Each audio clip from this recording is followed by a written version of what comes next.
Okay, well, Madam Mayor, exactly 1 week ago, at this hour, you weren't 100% sure, maybe confident, but not 100% certain. So what were your feelings going into election night 1 week ago? A few little nerves. There are always a few little nerves because you don't ever know for sure how it will turn out. And a lot of excitement for the possibility of re-election. And, you know, it's that's kind of how it goes with me. I'm pretty calm the whole time, except the last few hours I get a little, you know, butterflies. And then there was that slight little holdup from Mr. Blevins' office, but they got through it, and eventually once those numbers came in, it was convincing. Were you surprised at how convincing it was? In a way, I was surprised. I thought I would do well, but not that well. Because, quite honestly, I didn't know how much difference the money made. And so I was quite excited and honored and pleased with what the public said. Yeah, almost a mandate to a certain degree. I covered Mr. Kloiber's election night gathering. His concession speech was very gracious. Given the political landscape on a national level and what we've seen over the years, to be on the receiving end of a gracious concession speech is obviously a good thing, I would think. That is a good thing. Yeah. I think that candidates always must understand they can win or they can lose. And when you're in that kind of a situation, you don't know for sure what's going to happen. And quite honestly, you know, the next day we all have to go back to some kind of work or activity, whether we win or lose. And so it's a, you know, it's a situation where you learn a lot. You learn a lot about yourself. You learn about your opponent at the, you know, at the very end. You learn a lot about the people who supported you and what they have to say. And so it's all good that way. I've always said, particularly when I was on the council, you know, some of these votes get very heated. And you have to remember, after the vote, whether you win or lose your position, the very next day you have to work with those same council members, those same people. And so don't ever burn your bridges. And that's what Mr. Kloiber said. It's exactly what he said. Okay, let's backtrack for a second and then we'll look forward. From your first term, I'll ask you one or two questions. What would you list as your greatest achievement for this city, or the thing you're most proud of from that first term? The thing that I am most proud of is the effort, the work, my leadership, getting this city through a triple, I wouldn't call it a triple crown, a triple threat: the pandemic, the wild economy, and the racial unrest. They all hit at the same time. This is very unusual to have this kind of a heavy-duty challenge for a city all at once. So I'm very proud of the work we did with our partners in the community and the work that my team inside government did.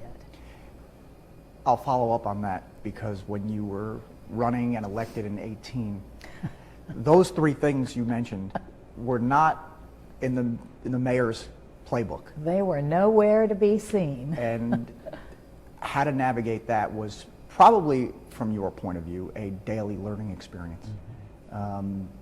And it has to make you feel that term two will be much, much easier in that regard. Well, if we had some wood around here, I'd knock on wood, right? This is the thing about leadership, is we don't get to choose the challenges that come our way. So I would hope we don't have anything close to that again, but we just don't know what the next 4 years will hold. What I do know is I'm ready for it. I'm about as tested as a mayor can be, and my team is ready for it. And that's what I think our city has really shown, is its strength, its resilience in getting through pretty terrible challenges, really. And we're stronger for it. You know, we're a better city because of what happened and the ways that we dealt with it. I mean, I think right away of my Commission on Racial Justice and Equality. I don't know if we would have gone there right away, you know? There was a need, a forced There need. was a definite need, and the definite need was out there, whether there were protests or not. But, you know, when you're a mayor, you look at what's coming down the pike in the next week, the next month, and, you know, we would have recognized some of those challenges, but maybe not as quickly and as robustly as we did. And then one more look back. Something that happened or you tried to make happen and couldn't from that first term that you really wish you had a do-over on, or might try to do now. Is there anything that sticks out? Well, when I first took office in 2019, I had a whole list of priorities in I had put out a vision booklet, and several of them we've been able to work on. The one that we shelved, which we did work on the first year with council, was a new city hall. We have known for 20 some years we needed a new city hall. There was no way we could get there this last term, given all the challenges that we had. That's high on my list for the next term. Okay, so now let's look ahead, and I will follow up with that. Where might this be? Would it be a renovation of this particular facility or something else you're thinking of? Well, we are doing something that has not been done before and that I put in my budget, and that is a space study. What we really need to know and understand, particularly since the pandemic, is how much space do we really need for our employees. We still have a few employees who work at home. And so we've not done this. This will tell us the amount of space, the type of space we need. Then we will go out with an RFP to see what's out there to meet our need. In the past, you know, government just went out with an RFP to see who could provide what. But we did it without a real firm understanding of our space needs. So our space study will go out for a consultant very soon, and then the consultant will go to work on determining the space based on our needs, and then we'll go from there. I don't know where it'll be. I don't bring any preconceived ideas into this. I think it needs to be downtown, at least close to downtown. And so we don't know what's out there. Would you like to see this soccer team make it happen here in the next 4 years? I really want Lexington Sporting Club to be here. They're in the process of building their fields right now, and I'd like the stadium to be here. This would be good for Lexington. Would it be privately funded, or would some taxpayer dollars have to be, even if it's on infrastructure and things like that? I think that it will be a mix. I know that I have met with the Lexington Sporting Club, and we have recommended they talk with the state tourism folks and some other folks, because there is money out there, and some of it may be in the form of credits or other things. So I think it will involve some different pieces. Don't know yet what it'll look like, but we have a good relationship with the leaders of the Lexington Sporting Club, and we're hopeful that the whole operation will be here. As it relates to crime and homicides, I don't want to make it out to be that Lexington is the Wild Wild West, because it's not. No, it's not. It's confined. We know where it is. We know the route for the most, in most cases. But still, with 40 homicides, it's a lot. That's one area I know you've worked hard to improve. And if we're looking at the glass half full, the number of youth homicides has decreased. Yes. That's where One Lexington comes into play.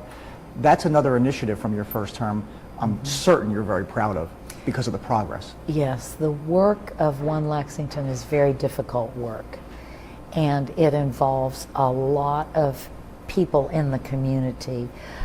With the help of council, we will be putting more funding and resources into that and really growing it because we've seen the successes that One Lexington is having.